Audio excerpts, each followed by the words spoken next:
Monday morning mga kasari ka super. Time check is 9:15 AM. October 21, 2024. Grabe mga kasari ka super. Dahil pangalawang breakfast ko na ito.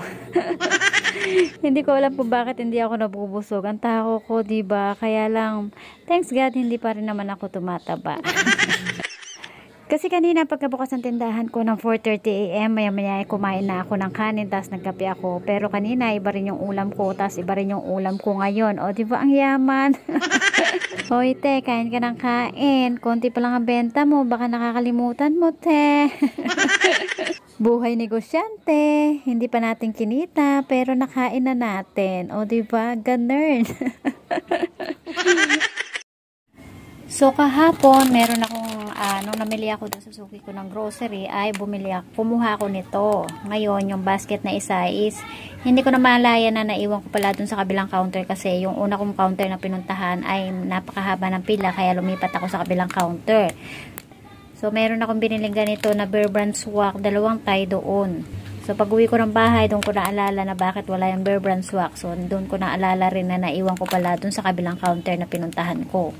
So, buti na lang din at naiwan natin kasi may napabili tayo sa anak ko nito. Ayan, doon sa grocery store naman sa palengke. Ayan, meron siyang papri na 1 piraso sa 10 piraso na Bear Brand Swak.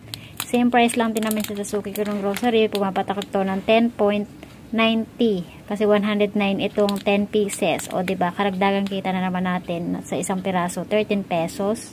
Dahil 13 pesos ang bentahan natin sa ating Bear Brand Swak. At dahil nga dalawang tie ito, ayan, kaya meron tayong dagdag kita ng 26 pesos. O diba, malaking bagay yan sa isang sari-sari store business.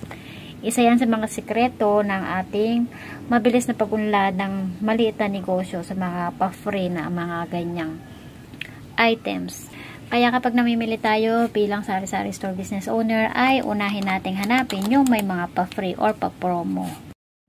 At dahil nga 6:14 PM na, nung napansin ko na wala na pala akong coffee ko brown, kaya humabol akong bumili sa suki ko ng grocery store dahil 7 PM magsasara na nga sila. At dahil nga nandoon na rin tayo, sinamantala ko na nga bumili pa ng mga paubos na mga items dito sa aking tindahan para kinabukasan ay konti na lang yung aking mga bibilhin. O diba, ayan, naparami. Coffee ko brown lang ang pakay ko, te.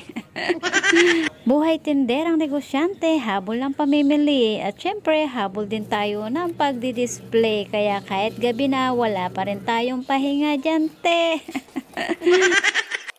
Ito ang realidad ng pagiging tendera, lalo na kapag sari-sari store business owner ka, na kahit na binili mo na lahat ngayon, ay huwag kang mag-expect na kinabukasan ay wala ka na talagang bibilhin. Kasi hindi lahat ng mga items mo o mga paninda mo sa iyong sari-sari store ay slow moving. Dahil marami rin tayo mga paninda dito na mga fast moving items na katulad ng mga kape, noodles, mga magic sarap, yung mga pang araw-araw na ginagamit ng mga customer natin sa pagluluto. Kasi maging tayo man ay araw-araw din natin itong ginagamit sa ating araw-araw na pagluluto. Kaya hindi natin pwedeng hayaan na maubusan tayo ng mga fast moving items kasi dito tayo bumabawi ng benta. Dito mabilis na umunlad yung ating maliit na negosyo, ang ating sari-sari store business. Kapag hinayaan mo na maubusan ka ng mga fast moving items, asahan mo te, kinabukasan baka wala ka ng pamimili. Dahil nga sa mga fast moving items tayo kumukuha ng mga pamimili natin sa araw-araw. O ngayon te, alam mo na ha? Tips ko yan sa'yo bilang baguhan na sari-sari store business owner.